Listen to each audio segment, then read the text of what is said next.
Everyone, welcome to Akhil Priya classes. मैं हूं प्रियंका अखिलेश दीक्षित। और जैसे कि हम क्लास 9th का chapter number 5 the fundamental unit of life कर रहे थे, so we have covered in our chapter cell discovery, cell structure, cytoplasm, plasma membrane, cell wall और न्यूक्लियस। इनके बारे में हम अब तक डिस्कस कर चुके हैं।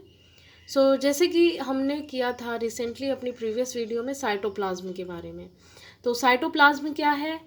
सेल मेम्ब्रेन, या हम ये कह सकते हैं प्लाज्मा मेम्ब्रेन से न्यूक्लियर एनवेलप तक के बीच में जो भी रीजन आपको दिखाई दे रहा है, जो भी वो फ्लूइड भरा है, जेली लाइक स्ट्रक्चर है, that is cytoplasm. And you know that कि साइटोसोल जो है वो हमारे साइटोप्लाज्म का ग्राउंड एक्वस सब्सटेंस है।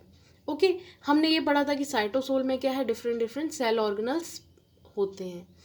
आज हम उसी सेल ऑर्गेनल्स के बारे में डिस्कस करने जा रहे हैं। हम इस वीडियो में अपने one of the cell organelle उसको करेंगे। तो चलिए स्टार्ट करते हैं हमारी वीडियो को। तो ऐसे ऑर्गेनल्स जो कि साइटोप्लाज्म में प्रेजेंट होते हैं, okay, and perform different kinds of functions, तो उन्हें क्या बोलते हैं हम? Cell organelle.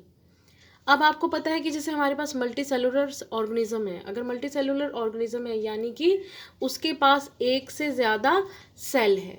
अगर ऐसी कोई भी ऑर्गेनिज्म जिनके पास क्या एक से ज़्यादा सेल हो जाएंगे, तो ऑब्वियसली जो हमारा सेल है वो क्या हो जाएगा? लार्ज हो जाएगा और कॉम्प्लेक्स हो जाएगा। उसकी एक्टिविटी, बायोकेमिकल एक्टिविटीज़ जो है, उसका फंक्शंस जो है ऑब्वियसली क्या हो जाएगा? कॉम्प्लेक्स हो जाएगा, कॉम्प्लिकेटेड हो जाएगा। तो उन एक्टिविटीज़ को अच्छे से परफॉर्म करने के लिए क्या है, हमारे पास मेम्ब्रेन बाउंड लिटल स्ट्रक्चर्स होते हैं, ताकि वो उन बायोकेमिकल एक्टिविटीज़ को, उनके डिफरेंट काइंड्स ऑफ फंक्शंस जो कि हमारा कॉम्प्लिकेटेड सेल है, उनके फंक्शंस को, उनकी एक्टिविटीज़ को वेल परफॉर्म कर सकें। इसलिए हमारे पास मेम्ब्रेन बाउंड लिटल स्ट्रक्चर होते हैं जिन्हें हम सेल ऑर्गेनल्स कहते हैं। आई होप यहाँ तक आपको क्लियर हो गया होगा।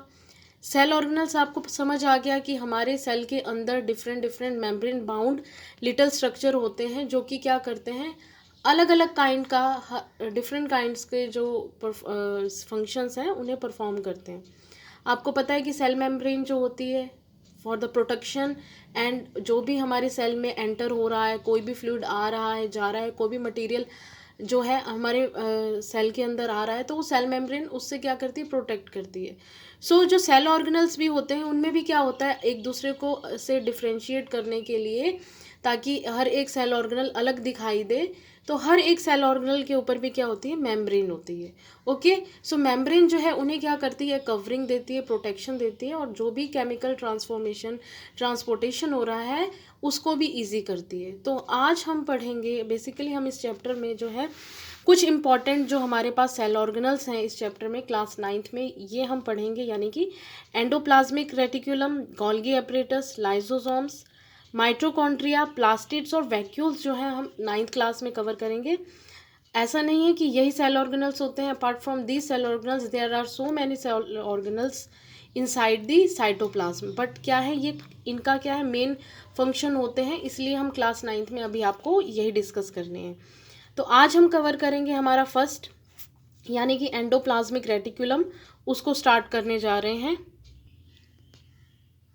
जो हमारा एंडोप्लाज्मिक रेटिकुलम होता है, इसको हम एंडोप्लाज्मिक रेटिकुलम पूरा ना बोलकर इसे हम प्यार से, या इसको शॉर्ट में हम ER बोलते हैं। ER क्या है? एक बेसिकली क्या है, large network of membrane bound tubes और शीट्स है। अभी मैं आपको आगे पिक्चर दिखाऊंगी जिसमें आपको और क्लियर हो जाएगा इसके स्ट्रक्चर के बारे में। आपको यहाँ पर ध्यान रखना है कि ER जो है क्या है, एक large network of membrane bound tubes, यानी कि ट्यूब्स होती हैं इसके और शीट्स होती हैं। नेटवर्क होगा, उस नेटवर्क के अंदर क्या होंगी? ट्यूब्स होंगी और शीट्स होंगी। Okay, ER is a large network of membrane bound tubes and sheets. अगर आपसे कोई पूछे ये अकर कितने में होता है, कितनी फॉर्म्स में ये अकरेंस होती है इसकी, आपको बोलना है अकर्ड इन 3 फॉर्म्स। 3 फॉर्म्स क्या है? लॉन्ग ट्यूबल्स, वेसिकल्स और सिस्टर्ने।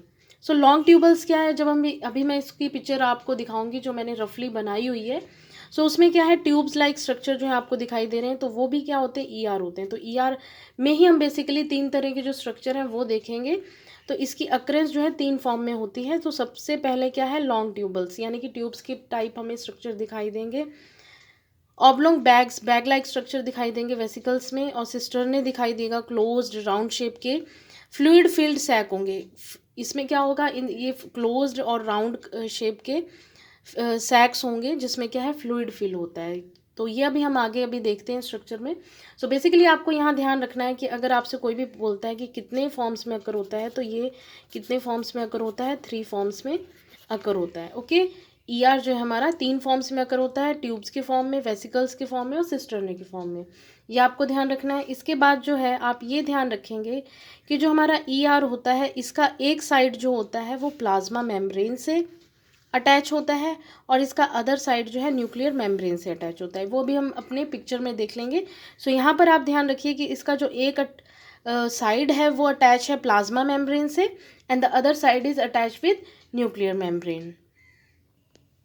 सो अब हम बात करते हैं कि जो एंडोप्लाज्मिक रेटिकुलम है वो कितने टाइप्स का होता है। अगर आपसे कोई भी पूछता है कि एंडोप्लाज्मिक रेटिकुलम कितने टाइप्स का होता है, तो आप बोलेंगे कि ये 2 टाइप्स का होता है, जिसमें से एक टाइप को हम बोलते हैं रफ एंडोप्लाज्मिक रेटिकुलम, जिसको आप RER भी बोल सकते हैं।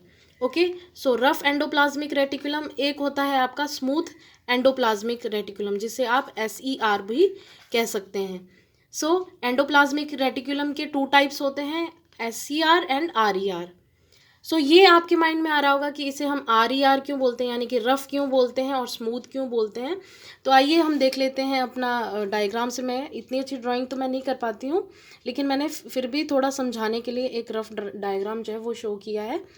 सो यहाँ पर आपको देखना है, जैसे कि हमने बात की थी कि जो हमारा ER है, एंडोप्लाज्मिक रेटिकुलम है, तो देखिए यहाँ से स्टार्ट हो रहा है ये, ठीक है। ये जो पूरा आपको दिखाई दे रहा है ये हमारा क्या है, ER है। ये हमारा न्यूक्लियस है। ओके, ये जो आपको सर्कल सा दिखाई दे रहा है that is about, this is our nucleus. और ये जो इसके बाद आपको ये ट्यूब्स और ये सब दिखाई दे रहा है, ये पूरा नेटवर्क। हमने पढ़ा था ना कि जो एंडोप्लाज्मिक रेटिकुलम है यानी कि हमारा ER है, वो क्या है, एक लार्ज नेटवर्क है ट्यूब्स का और शीट्स का। सो ये देखिए यहाँ पर क्या है, शीट्स हैं और ये ट्यूब्स है, तो ये एक लार्ज नेटवर्क है। तो यहाँ पर अगर हम बात करते हैं कि रफ़ और स्मूथ की, तो ये क्या है, आपको पता चल गया कि ये हमारा ER है।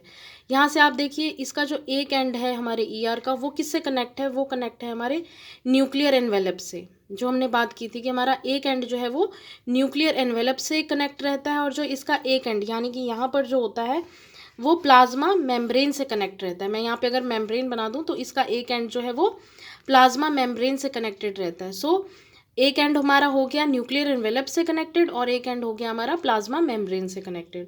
सो ये हमारा ऑल जो है ये क्या है, ER है। इसमें अब हम बात करेंगे कि SER क्या होता है और RER क्या होता है। यहाँ पर आपको शीट्स लाइक स्ट्रक्चर दिखाई दे रहे हैं, जिसको हम क्या बोलते हैं, वेसिकल्स बोलते हैं। यहाँ पर आपको दिखाई दे रहा है सिस्टर्ने। ये क्या है, सिस्टर्ने हैं, जहाँ पर क्या है, ये स्पेस है, सिस्टर्नल स्पेस बोलते हैं इसको। यहाँ पर आपको ट्यूब लाइक स्ट्रक्चर दिखाई दे रहा है। ट्यूब लाइक स्ट्रक्चर जो है आपको स्मूथ दिखाई दे रहे हैं, और यहाँ पर सिस्टर्ने में आपको डॉट डॉट दिखाई दे रहे हैं। ये जो डॉट डॉट दिखाई दे रहे हैं ये क्या करता है, सिस्टर्ने की सरफेस को क्या करता है, रफ बना देता है। ये क्या है, बेसिकली ये हमारे हैं राइबोसोम, जहाँ पर हमारा प्रोटीन जो है वो सिंथेसाइज होता है, ठीक है। तो ये जो भी आपको डॉट डॉट में सिस्टर्ने में दिखाई दे रहे हैं that is about ribosome, and ribosomes help in synthesize of proteins. Okay, so ये जो डॉट डॉट हैं ये आपके स्मूथ एंडोप्लाज्मिक रेटिकुलम में नहीं होते। ये स्मूथ दिखाई दे रहा है, इस वजह से हम इसे क्या बोलते हैं, SER। और जहाँ पर क्या है आपको रफ यानी कि डॉट डॉट दिखाई दे रहा है that is called our RER। Okay, so ये आप लोगों को क्लियर हो गया होगा। सो अब हम बात कर लेते हैं कि एंडोप्लाज्मिक यानी कि RER क्या होता है और SER क्या होता है।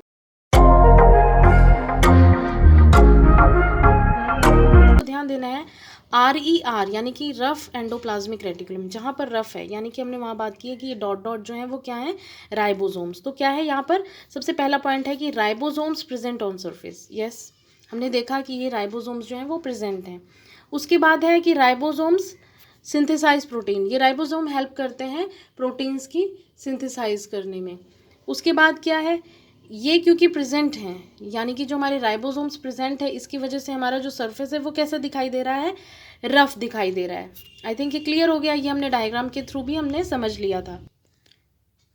सो अब हम बात करेंगे SER की, यानी कि हमारे स्मूथ एंडोप्लाज्मिक रेटिकुलम की। हमारे स्मूथ एंडोप्लाज्मिक रेटिकुलम में क्या था, राइबोसोम्स जो हैं वो प्रेजेंट नहीं थे। यहाँ पे आपको कोई भी ब्राउन डॉट नहीं दिखा रहा है, यानी दिखाई दे रहा है, इसका मतलब है कि राइबोसोम्स यहाँ पर प्रेजेंट नहीं है। सो यहाँ पर क्या हो जाएगा, सबसे पहला पॉइंट, राइबोसोम्स एब्सेंट है। उसके बाद क्योंकि राइबोसोम एब्सेंट है, इस वजह से क्या है, हमारी सरफेस कैसी दिखाई दे रही है, स्मूथ दिखाई दे रही है। और जो हमारा जो यहाँ पर क्या होता है, मैन्युफैक्चरिंग होती है लिपिड्स और फैट मॉलिक्यूल्स की। जैसे कि यहाँ पर RER में क्या हो रहे थे, प्रोटीन्स बन रहे थे, यहाँ पर क्या बनेगा, लिपिड्स एंड फैट मॉलिक्यूल्स बनेंगे with the help of enzymes. Okay, तो आपको ध्यान रखना है कि SER में फॉर्मेशन होगी लिपिड्स और फैट मॉलिक्यूल्स की, वहीं RER में होती थी प्रोटीन्स की। आई थिंक यहाँ तक आप लोगों को क्लियर हो गया होगा कि SER में राइबोसोम्स प्रेजेंट नहीं होते हैं, RER में प्रेजेंट होते हैं। वहाँ बनता है प्रोटीन्स, क्योंकि वहाँ पर होते हैं ribosomes. Due to the presence of ribosomes they synthesize protein. और यहाँ पर क्या है, राइबोसोम्स एब्सेंट हैं, यहाँ पर बनेगा लिपिड्स और fat molecules with the help of enzyme. So I think ये क्लियर हो गया यहाँ तक। सो अब हम पढ़ेंगे एक न्यू टर्म, मेम्ब्रेन बायोजेनेसिस।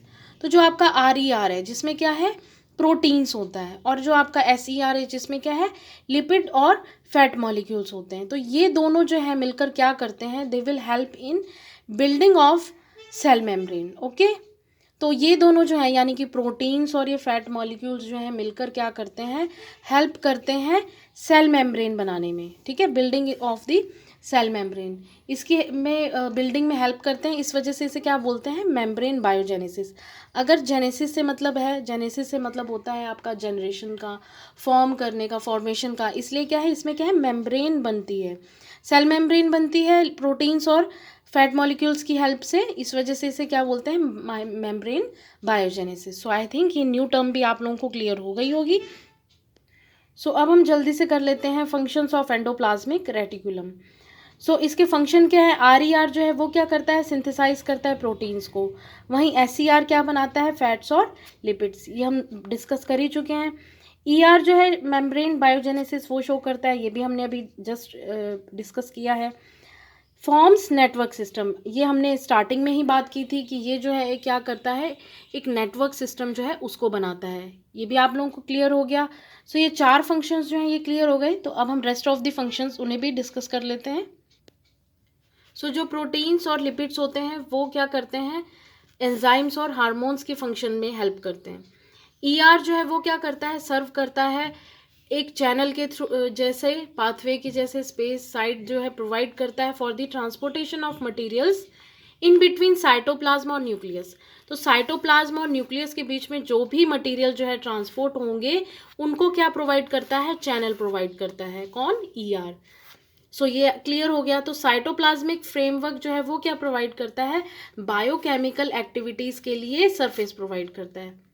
तो साइटोप्लाज्मिक फ्रेमवर्क क्या करता है, बायोकेमिकल एक्टिविटीज़ के लिए एक सरफेस जो है, साइट है, स्पेस जो है उसको प्रोवाइड करता है, ताकि बायोकेमिकल एक्टिविटीज़ जो है हमारे ऑर्गेनल्स वेल परफॉर्म कर सकें।